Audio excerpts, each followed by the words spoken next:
What if it actually works out? I think we all have dreams, some we've let go of, some we put on hold, and some are still quietly waiting for the right moment. For me, that dream has changed over the years, but the heart of it has always stayed the same. I've always wanted to build something that was mine, not just a business, but something that reflects who I am. Something built from my creativity, my culture, and the things I genuinely love. When I was younger, I always imagined myself creating something people could connect with. I just didn't know what it would be. For a while, I thought success meant getting a stable job, earning a steady paycheck, and climbing the corporate ladder. And don't get me wrong, I was grateful for that chapter. It taught me discipline, responsibility, and so much about myself. But there was always quiet voice in the back of my mind asking, is this really it? We actually pick up the samples for the straws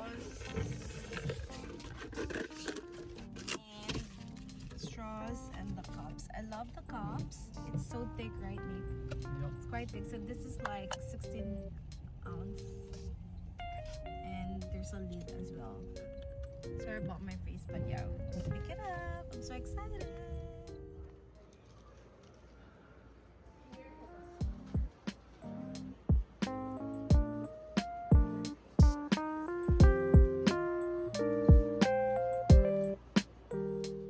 For the longest time, I worked a regular 9 to 5. It was stable, comfortable, and predictable.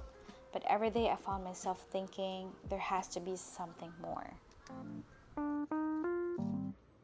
I wanted to create, I wanted to build, I wanted to wake up excited for work, not because I had to, but because I genuinely loved what I was doing. Eventually, I realized something. The perfect time was never going to come. There would always be another reason to wait. More savings, more experience, a better economy, less risk.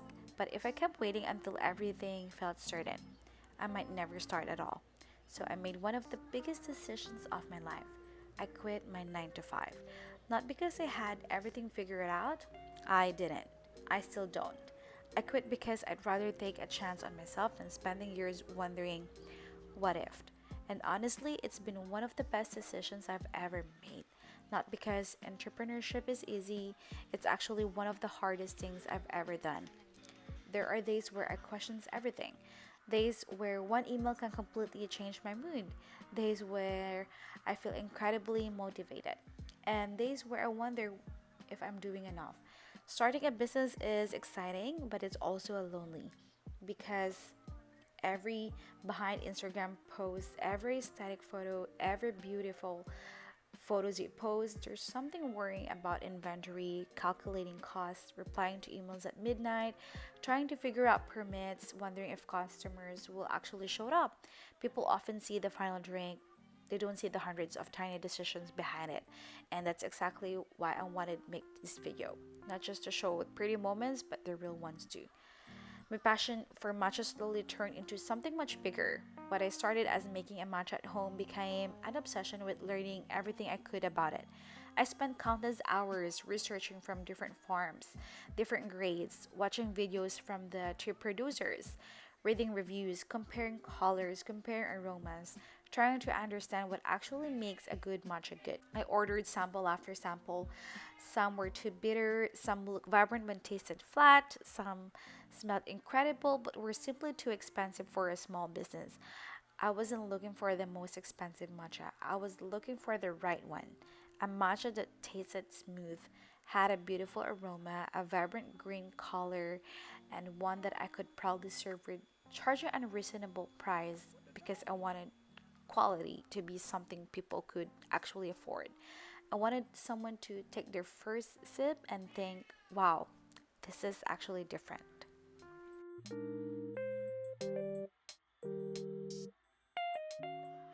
But somewhere along the way, I realized I wasn't just building a matcha brand, I was building an experience. I wanted to people walk away remembering how the drink made them feel. That's when I started experimenting with specialty drinks. Asian inspired flavors, boba, seasonal dias, cold brews, cream tops. There were honestly a lot of failures. Some recipes looked amazing but tasted terrible. My kitchen slowly turned into a tiny laboratory, my notebook filled with measurements, little adjustments, cross out recipes, and tiny victories.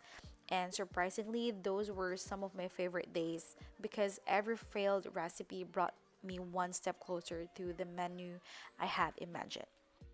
I always knew that passion alone wasn't enough, and if I wanted to do this professionally, so I invested in Bella's Catani's ebook, where I learned about drink development, ingredient selections, and the behind the scenes of running pop ups, private events, and catering.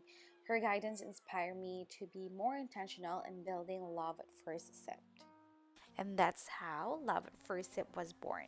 A Vancouver based matcha and specialty drink brand built around quality ingredients, creativity, and meaningful connections. This isn't just about serving drinks, it's about creating moments.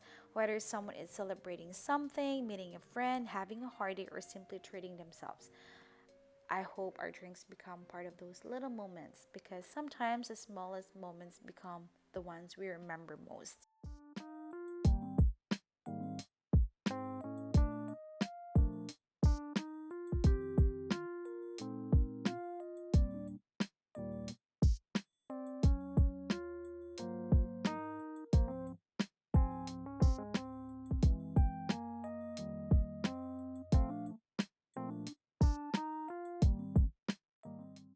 Recently, we had our very first pop up.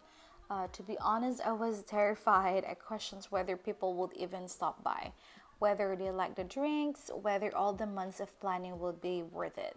But then people started coming. They smiled after their first sip. Some came back for another drink. Some told us they'll be following our journey. And in that moment, everything felt real. This is only the beginning. I'll be sharing the behind the scenes of building this business from the ground up. The recipe testing, the market pop ups, the branding decisions, the wins, the setbacks, the lessons, and everything in between. Because I know I'm not the only one with a dream that's been sitting quietly in the back of their mind. Maybe yours look different from mine. Maybe you've been waiting until you feel ready. But I've learned something this year. You'll probably never feel completely ready. Sometimes you just have to trust yourself enough to take the first step. Because the biggest risk isn't failing, it's never finding out what could happen if you tried. So here's to betting on ourselves, to choosing courage over comfort, to building something we're proud of, and to answering the question, what if it actually works out? Welcome to Love at First Sip, and I am so glad you're here. Let's build this dream together, one matcha, one specialty drink, and one pop up at a time.